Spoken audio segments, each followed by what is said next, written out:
Pensei em Caps Lock, o podcast da Publicis. Fala pessoal, tá começando o último episódio da segunda temporada do Pensei em Caps Lock, o podcast da Publicis, feito em parceria com as produtoras But First Coffee e Dois Neguinho. Um abraço pros caras aí, porra, mandaram muito bem nessa temporada. Eu sou o Leonardo Araújo, Léo Araújo pros íntimos, e o Pensei em Caps Lock é um podcast que dá vazão aos pensamentos maiúsculos, aqueles pensamentos que levam a gente pra frente, a humanidade pra frente. Quem melhor que os colaboradores da própria agência, da própria Publicis, para falar disso, para falar desses pensamentos. Hoje eu tenho uma pessoa muito especial aqui comigo, que é a Leidiane Diniz. Fala aí, Lê, tudo bem? Oi, Léo, tudo bem? Tudo ótimo, melhor agora te ouvindo. Obrigado que você aceitou o nosso convite, tá aqui conosco. Eu que agradeço. Eu sei que a vida de mídia, apesar dos brindezinhos, é corrida. E eu queria começar por aí, né, meu? Você tá em mídia, né? O que você faz na Publicis especificamente, Lê? Explica pra galera. Eu sou coordenadora de mídia hoje, né? Então, hoje eu atendo a conta do Carrefour. E eu sou responsável pelos planejamentos, pelo desenvolvimento do tático dos planos, pra colocar a campanha na rua mesmo, né? Então, pra gente decidir onde as coisas vão estar e fazer acontecer. Que massa, que massa. E esse sotaque é de onde? De Recife? Exatamente. Que legal. Conta um pouquinho, como é que foi sua caminhada? Pô, eu gosto muito de Recife. Como é que foi sua caminhada, saindo de Recife, vindo aqui pra São Paulo pra trabalhar na Publicis? Como é que foi? Você sempre quis trabalhar com mídia? Como que foi isso? Eu costumo falar, né, pros meus amigos que eu me tornei mídia antes de me tornar publicitária. Porque, na verdade, durante o meu ensino médio todo, eu fiquei muito em dúvida se eu ia fazer jornalismo ou administração. Porque eu fiz um curso profissionalizante de administração lá no ensino médio. Então, eu tava em dúvida aí nas duas, mas era mais pro jornalismo. Aí eu fui na Expo da UFPE, pouco antes de fazer o Enem. E aí eu cheguei lá no stand de jornalismo, eu achei o povo meio parado. Jornalista é tudo idiota, gente, pô. Não, pelo amor de Deus, não é, gente. É que eu sou jornalista, então eu tenho lugar de fala pra falar mal.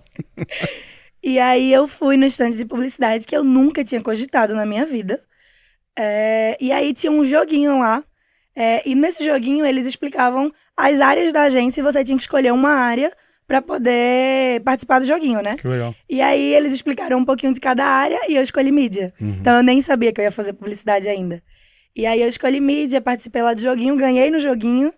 E aí fui ver a explicação lá no stand e um publicitário que tava falando que não gostava de publicidade, não gostava, na verdade, de publicidade lá na Federal, me convenceu a fazer publicidade. Caramba, Eu disse, cara, se esse cara tá falando que não gosta, tá conseguindo me convencer, é isso que eu quero fazer. Tem alguma coisa boa aí, né? E aí eu, coincidentemente, eu fui fazer o Enem em 2014, né? E o tema foi publicidade infantil. Nossa, meu, você tirou a sorte grande. Tudo convergiu pra isso, né? Era o universo te dando um recado ali. Era, o universo fazendo, é isso aqui, garota. E aí eu decidi que eu ia fazer publicidade, eu coloquei publicidade como primeira opção lá no SISU, jornalismo como segunda. Tá. Como eu passei na primeira, fui pra fui pra publicidade. E aí, durante o período da faculdade, né, é muito difícil você conseguir estágio já no início da faculdade. E em mídia, então, era, muito difícil. Na verdade, era muito difícil ter estágio em mídia. E aí, eu comecei a procurar estágio, não consegui. E apesar de estudar na faculdade pública, na universidade pública, tem os custos, né? Eu não morava perto da universidade, eram 2 horas para chegar lá. Então, tinha custo de passagem, tinha custo de tudo.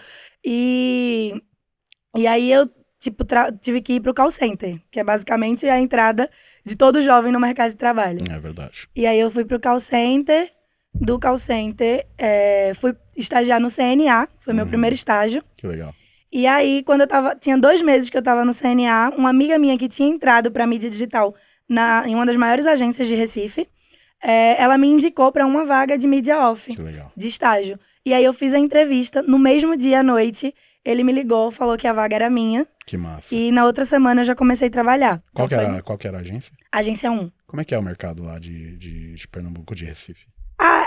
Tem uma variedade de agências. Assim, a gente tem algumas que são as consideradas maiores, né? Sei. Acho que tem o top 3 de agências Certo. de Recife. Das 3 eu trabalhei em 2. Que legal. Então, a gente tem um top 3, mas tem algumas outras também. Então, tem algumas opções. Entendi. E aí, é claro que não é igual ao mercado de São Paulo, né? Sim. São Paulo é o centro da publicidade. É verdade. Mas a gente tem algumas opções. E aí, eu entrei lá na Agência 1. Da Agência 1, fiquei uns 8 meses. E aí, eu fui chamada para estagiar em uma outra agência que era a Casa. Então, eu fui lá para Casa.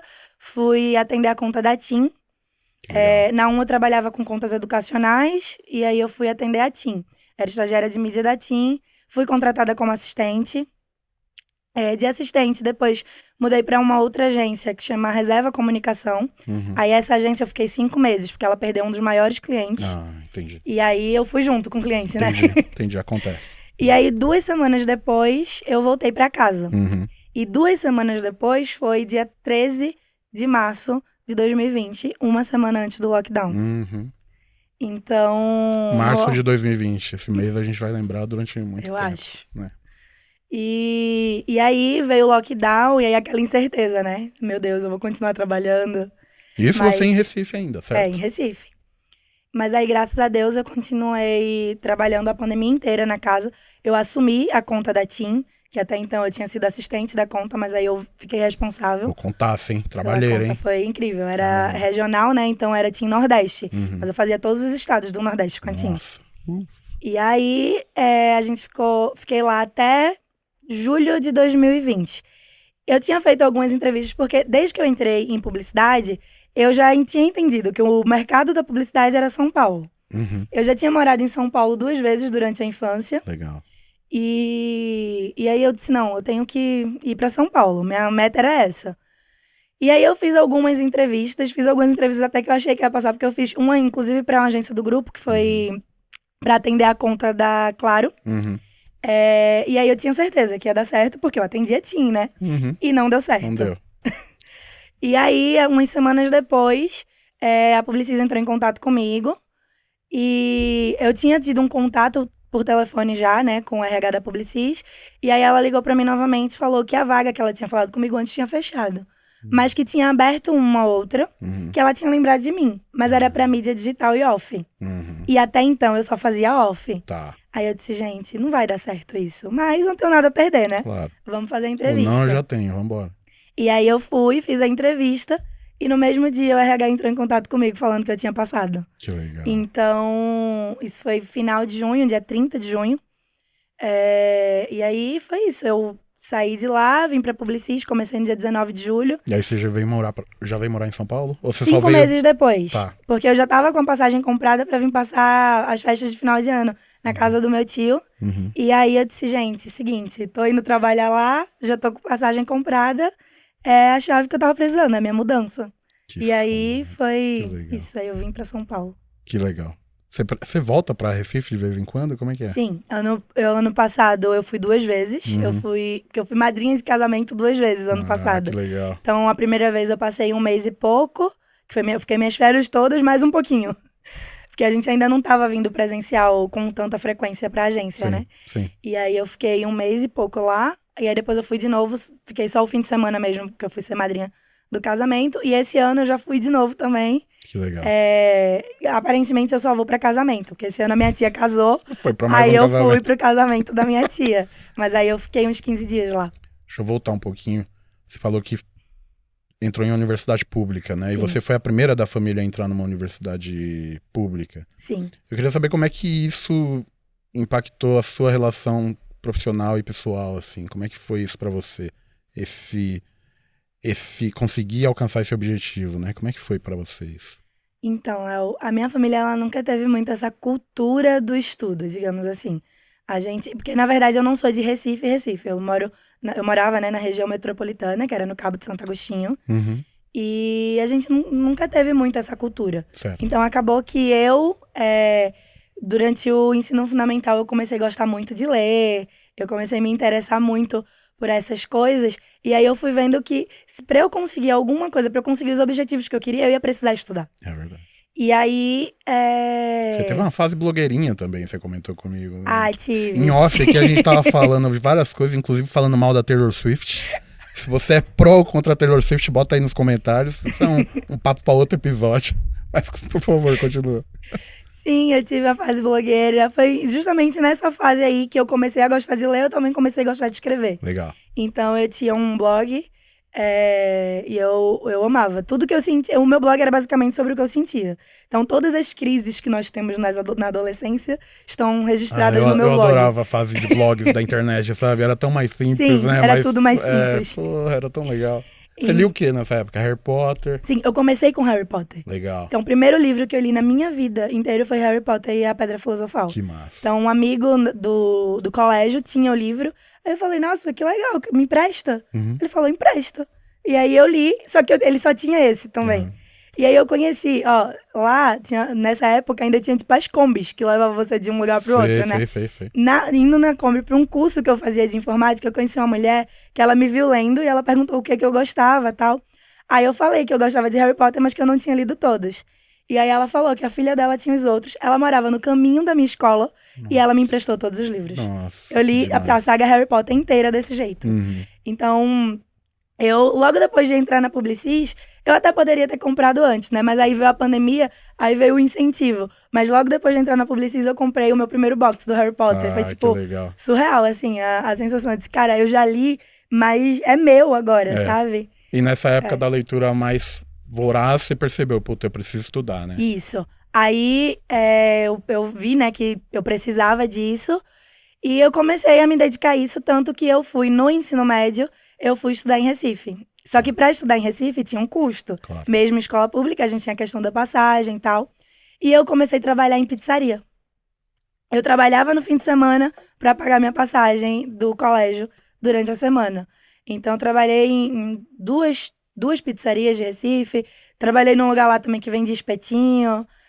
Então, assim, durante o ensino médio eu me virei todas as formas que eu podia. Vendi trufa no colégio. Caramba, meu. Então, só trabalho com comida gostosa, é impressionante. Deu fome agora. Na faculdade eu vendi bolo de pote. Olha! Então, eu fui me esforçando, assim, pra de fato conseguir algo melhor. Porque a educação do Recife, mesmo a pública, era melhor que a do Cabo. Então, eu fui estudar no Recife. Qual que era a distância de Cabo de Santo Agostinho pra Recife?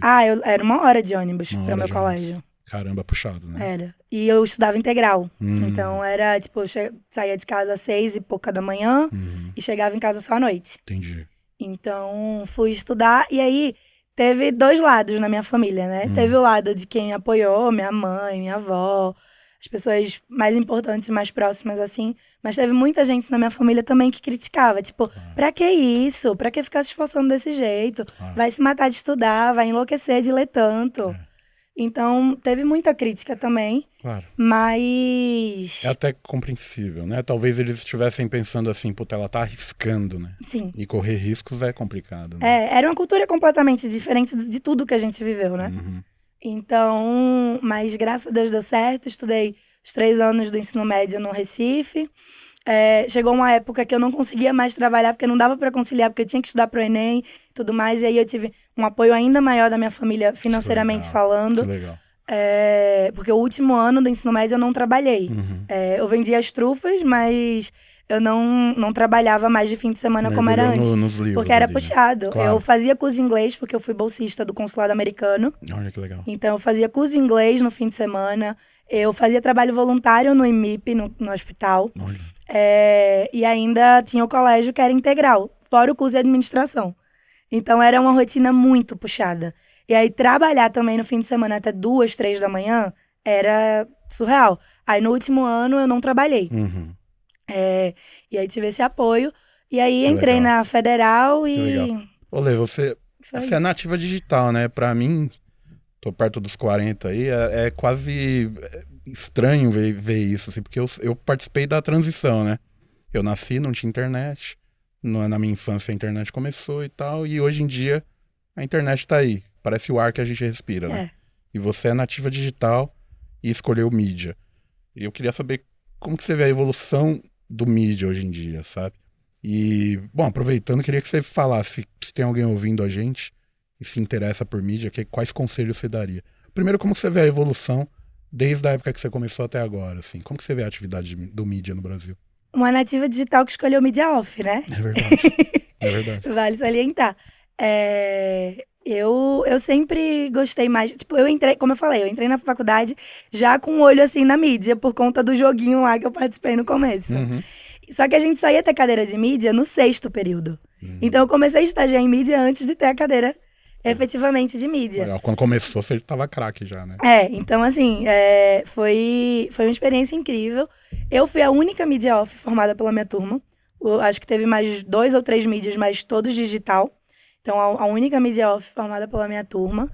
E, assim, é você gostar, porque é você gostar de lidar com as pessoas, é você gostar de lidar com números, porque, apesar de publicidade ser de humanas, mídia tem muito número, tem muito cálculo, sabe tem que tem muito a disso. Júlia que trabalha comigo em comunicação, ela fala, né? Ai, Léo, eu tenho medo de mídia, é muito número. É muito número mesmo? É muito número, é muito dado. Mas são porque... fórmulas complicadíssimas, assim? Não, se você se interessar, você pega rápido. Legal.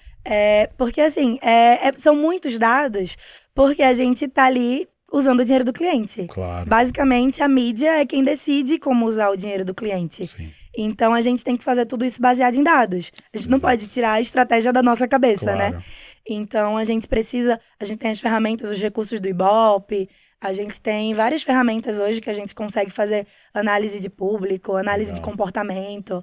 Então, é você se interessar por esses estudos. Legal. E você se interessar por ter esse contato com as pessoas também. Porque como a gente tem muito contato com os veículos, trabalha muito essa parte da negociação, é você de fato gostar disso. Porque se você não gostar de ter contato com as pessoas, você não gostar de trabalhar com essa parte de dados, você não vai gostar de mídia. Muito E bom. eu vejo muito que a diferença hoje é justamente essa questão do digital. Porque mesmo sendo mídia off, eu vejo que o que a gente anda, a evolução da publicidade, na verdade, é para essa convergência de meios, né? Sim.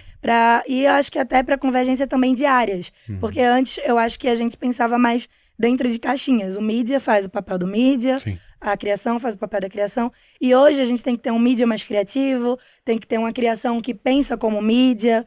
Então a gente tem que ter essa convergência de áreas e convergência dos meios também. Muito bom, muito bom. Saindo um pouco agora da vida profissional, eu queria saber o que você faz fora da Publicis, né? Você é líder de uma célula numa igreja, você me falou. Exatamente. Queria que você falasse o que exatamente faz uma líder de célula e como é que essa experiência a sua parte espiritual, como é que ela te ajuda também no dia a dia profissional, né? Queria que você contasse pra gente um pouco. Na verdade, essa é a parte mais importante da minha vida pra mim. Apesar a minha carreira é super importante, claro. Mas é a parte que me faz sentir viva. É a parte que me dá propósito, que faz eu entender por que eu tô aqui, sabe? Então, hoje eu sou líder de uma célula que, na sua maioria, é de adolescentes. Eu comecei como líder em treinamento numa célula de jovens. E aí, quando eu virei líder, efetivamente, eu fui para uma célula de adolescentes. E eu vejo a igreja, eu vejo Deus, né, como um grande transformador de realidade, sabe, Léo? Tudo isso que eu contei da minha vida, tudo isso que eu passei, eu só consegui porque eu sempre tive Deus comigo. Eu sempre tive a minha fé, eu sempre acreditei que Ele estava ali. Eu passei por muito, fora tudo que eu falei, eu passei por muitas situações difíceis durante minha adolescência. Eu perdi meu pai muito cedo. Então, assim, todas essas coisas eu só consegui passar porque Deus, Ele sempre esteve comigo. Uma vez eu estava até quando eu trabalhava na casa, eu estava na hora do almoço conversando com o pessoal. E a menina que era meu atendimento, né, na época, eu tava contando um pouco da minha história. E ela perguntou pra mim, como que você conseguiu passar por tudo isso? Falei, Deus. É a única resposta que eu tenho na minha vida toda. Então, hoje ser líder de célula é o que eu faço de mais importante. É entregar um pouco pra Deus daquilo que eu já recebi, sabe? É ver essas realidades também sendo transformadas. De muitos adolescentes que viviam uma vida perdido, sem saber o que fazer, sem saber para onde ir. E a gente conseguir dar um direcionamento. E quando eu falo dar um direcionamento, não é só dar um direcionamento espiritual. Sim. É da gente mostrar para eles que tem outras realidades. Assim como eu falei, eu não tinha uma cultura muito de, eu vou fazer faculdade na minha vida e tudo mais. E muitos dos adolescentes que eu cuido também não têm essa realidade. Muitas vezes eles não veem também uma referência para isso, né? Exatamente. Eles não sabem que eles podem atingir essa realidade. Sim, a gente na igreja tem muito adolescente que é de comunidade, que não tem essa visão, né? E a gente consegue, lá trazer uma visão maior para eles, tanto do ambiente espiritual, quanto do ambiente profissional, quanto do ambiente pro futuro deles, de fato, né? Entendi. Que legal, meu.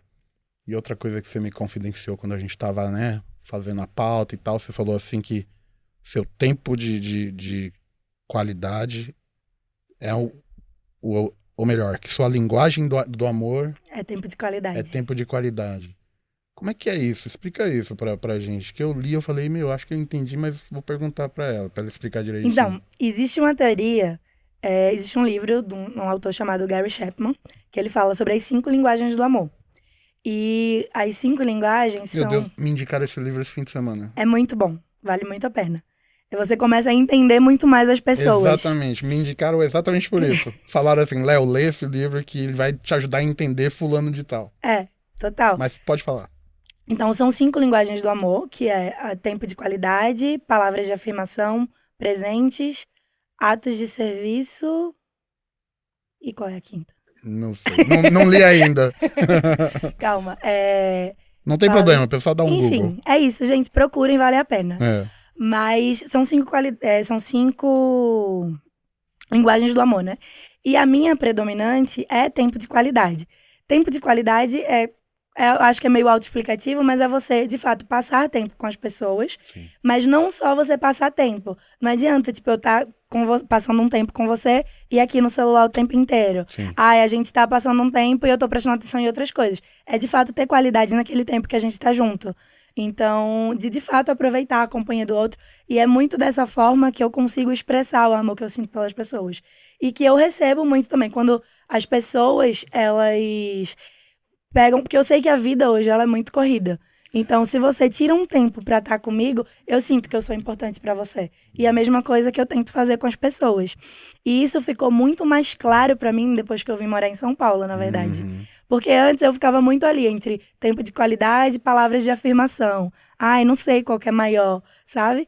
Mas quando eu vim morar em São Paulo e eu percebi, tipo, que os meus amigos não estavam perto, a minha família não estava perto, eu comecei a ver o quanto que era importante estar com as pessoas. Então, todas as vezes que eu vou para Recife, eu tento ver o máximo de pessoas que eu consigo, eu tento estar o tempo máximo que eu consigo com a minha família. E assim, por exemplo, da última vez agora que eu fui, eu fiquei 12 dias. Foi muito difícil voltar. Muito difícil. Porque da outra vez eu fiquei 1 mês e meio. Então eu tive muito mais tempo para aproveitar. Sim. E aí as responsabilidades em São Paulo crescem, a gente tem que voltar antes. Tem que encurtar o tempo. E aí foi muito doido, assim, voltar. A noite antes de eu voltar, eu chorei a noite inteira. Imagina. A noite inteira. Imagina. Então, é muito real isso pra mim. E aqui em São Paulo eu expresso muito isso com as pessoas da igreja, porque acaba que se tornaram os meus amigos, porque eu conhecia muito poucas pessoas quando eu vim pra cá. Eu tinha as pessoas da minha família. E a minha prima que mora do meu lado foi a pessoa que me deu mais apoio, que eu tive mais esse tempo de qualidade durante todo esse começo, né? Acho que eu teria meio que surtado se não fosse ela. A Gi é uma das pessoas mais importantes da minha vida. Sim. E a Gi, o Rafa, o Biel, que é o filho dela, então eles são incríveis. Ai, calma. E é isso. Então eu tento estar sempre com as pessoas que eu amo, porque é a forma que eu me sinto amada e é a forma que eu quero que as pessoas se sintam também. Mas dentro do livro você vai entender que nem sempre as pessoas vão se sentir amadas dessa forma. Talvez você precise falar para elas. Talvez você precise presenteá-las. E aí você começa a entender a linguagem do amor de cada um, e muitas vezes alguém que você acha, nossa, a pessoa não me ama, porque ela não faz isso. Ela expressa amor pra você de outra forma. Que bonito isso. Pô, eu tenho que caminhar pro final aqui, te perguntar o que te faz pensar em Caps Lock. Mesmo você já dando essa resposta linda sobre a linguagem do amor e o tempo de qualidade, né? Eu também prezo muito por isso. Até porque um dos grandes FDPs que existiram, eu sou fã de alguns FDPs, um deles é o Steve Jobs, né? Muita gente torce o nariz pra ele sempre falava, né? Nosso tempo é limitado, né? Então faça o que você tem que fazer. Então eu prezo muito pelo tempo de qualidade também, ao lado da minha família e tudo. Mas eu queria saber o que te faz pensar em Caps Lock. E aí as pessoas respondem livros, familiares, filmes, sei lá, fica a seu cargo. Queria que você respondesse com as suas palavras. Pra mim é Deus. Não tem outra coisa. é o que traz todos os meus pensamentos, é de quem eu quero que venham, de fato, todos os pensamentos. A Bíblia fala que a gente tem que ter a mente de Cristo, né? E é essa mente que eu busco todos os dias, é nele que eu busco minha sabedoria, é nele que eu busco evoluir todos os dias, e é isso que me torna quem eu sou. Que bonito, é isso aí. Bom, obrigado, Lê. Eu Queria que agradeço. agradecer a sua participação, foi muito linda a entrevista, adorei ver o seu olhinho brilhando também. Eu já tô me segurando pra não chorar, porque se eu chorar, se eu deslanchar, eu vou chorar em toda entrevista, então eu sempre vou tentando me segurar. Bom, gente, um pouquinho chorando. Chegando ao final aqui da segunda temporada do Pensei em Caps Lock, eu tenho alguns agradecimentos aqui pra fazer. O primeiro é pra Bush First Coffee, que é a produtora que abraçou o projeto. O segundo é pra Dois Neguinho, tá? Que também abraçou o projeto. Eu vou passar o arroba das duas. O da Bush First Coffee, eu vou matar o Dan porque o arroba é uma desgraça. O arroba deles é B1ST, Coffee em inglês, COFFEE. Siga no Instagram, procure no Google também. E o arroba da Dois Neguinho é Dois Neguinho. Só que no final você escreve com N só, Dois Neguinho. Como se fosse o MC da rimando. E eu queria agradecer alguns nomes aqui. Agradecer ao Maicon, o Mike, a Mary, o Dan, o Thiago, o Maxwell, Natânia, Dantas, é isso? Agradecer a todo mundo que levantou, fez isso aqui acontecer, porque é um projeto de muito suor, de muita crença no que a gente acredita, de que a publicidade pode ser um lugar melhor para as pessoas. Agradecer o Edu Lorenzi por ter abraçado o projeto, o CEO da Publicis, que deu a oportunidade. A gente vive num mercado que morre de medo da planilha das agências e o Edu falou, Léo, vai lá, entrevista os colaboradores da Publicis, vamos ouvir o que eles têm para falar, sacou? Então acho que tem que ter um pouco de coragem para fazer isso também. Pô, eu espero ver vocês aí na terceira temporada. Se não for comigo, vai ser com outra pessoa. Mas é isso, gente. Vamos dar uma salva de palmas aí pro Pensei. Valeu, pessoal. Até a próxima temporada. Tchau, tchau. Pensei em Caps Lock, o podcast da Publicis.